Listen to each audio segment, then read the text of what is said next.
আপনি কি ভেবেছেন আপনার নামাজ দিয়ে আপনি জান্নাতে যাবেন? আপনি তাহাজ্জুদ গুজার, সেজদা দিতে দিতে কপালে দাগ ফেলেছেন, এটা আপনারা জান্নাতে নেবে না? আপনি এলাকার সবচেয়ে বড় হাতেম তাই দানশীল, এই দানের ভরসায় বসে আছেন কুশ্চিন কালো না।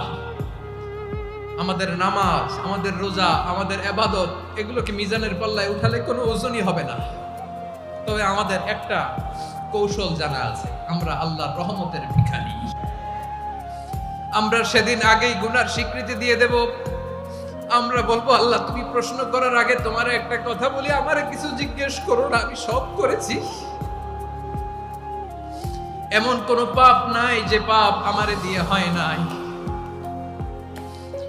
তোমার রহমত দিয়ে তুমি জান্নাতে পাঠাবা, তোমার দয়ায় জান্নাতে যেতে চাই, আমল দিয়ে না। পারবেন বলতে? কিয়ামতের দিন আমরা বলবো, আল্লাহ আমার আমল দিয়ে জান্নাত চাই না, আমি তোমার দয়া দিয়ে জান্নাত চাই। তোমার দয়া ছাড়া আমার কোনো উপায় নাই।